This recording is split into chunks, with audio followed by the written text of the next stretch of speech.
दिनों में लोकसभा चुनाव की तारीखों का ऐलान होने वाला है, लेकिन इस बार का लोकसभा चुनाव थोड़ा अनोखा है, क्योंकि देश भर में कम से कम 8 राज्य या केंद्र शासित प्रदेश ऐसे हैं जहां लोकसभा चुनाव के साथ ही विधानसभा के चुनाव भी कराए जा सकते हैं।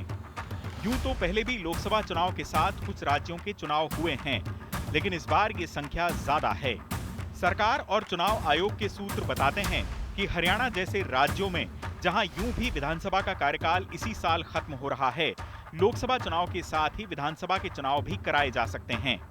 हरियाणा में हुआ घटनाक्रम कुछ इसी ओर इशारा करता दिखाई देता है, जहां मुख्यमंत्री मनोहर लाल खट्टर ने इस्तीफा दे दिया। इससे इस संभावना को बल मिलता है कि सरकार की तैयारी अगले कुछ महीने के लिए हरियाणा में काम चलाऊ सरकार चलाने की है। सीएम के लिए किसका नाम होगा? सीएम कौन होगा? नायब सैनी जी को किया गया है। कितने बजे गवर्नर के पास जा रहे हो? देखिए अभी सभी लोग गवर्नर जी के यहाँ जा रहे हैं। तो डिप्टी सीएम के लिए कौन होगा? अभी ऐसा कुछ नहीं। खास बात यह है कि ये सारा घटनाक्रम ऐसे वक्त हुआ है जब एक देश एक चुनाव के मुद्दे पर विधि आयोग ने अपनी रिपोर्ट तैयार कर ली है। माना जा रहा है कि अगले 1-2 दिन में ये रिपोर्ट केंद्र सरकार को सौंप दी जाएगी।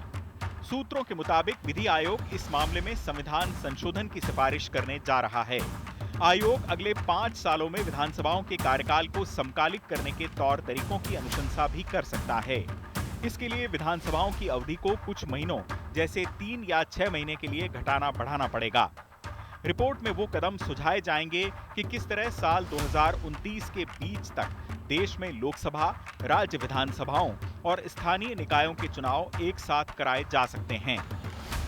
सरकार और चुनाव आयोग के सूत्र बताते हैं कि हरियाणा जैसे कुछ एनडीए शासित राज्यों में जहां यूं भी इसी साल कुछ महीनों में विधानसभा का कार्यकाल पूरा हो रहा है, कुछ महीने पहले भी चुनाव कराए जा सकते हैं।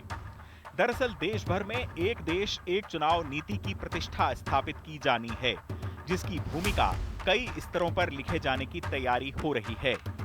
हरियाणा के घटनाक्रम को भी इसी आलोक में देखें तो बात समझ में आती है। ये धारणा मजबूत होती है कि सरकार कई राज्यों के विधानसभा चुनाव लोकसभा चुनाव के साथ ही कराने की तैयारी कर रही है। सुप्रीम कोर्ट ने जम्मू कश्मीर में विधानसभा चुनाव कराने की डेडलाइन इस साल 31 सितंबर दे रखी है। यहाँ की 90 सीटों पर चुनाव कराए जाने हैं।